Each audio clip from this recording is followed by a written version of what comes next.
Isa sa mga nabasa kong tanong is kung itutuloy mo ba yung pagmamahal mo sa isang tao when he or she is not reciprocating. Meaning to say, hindi mo natatanggap ng pabalik yung pagmamahal na binibigay mo dun sa tao.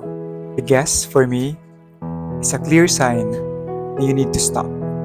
You need to think about yourself and you need to open your heart and open your eyes to other people na andyan sa paligid mo na handang mahalin ka.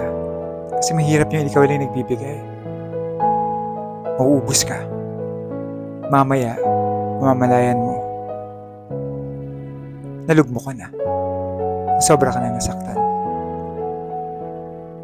Sana this time, isipin mo yung sarili mo.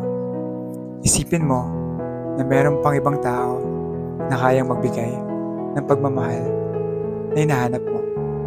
Maybe, hindi galing doon sa taong gusto mo.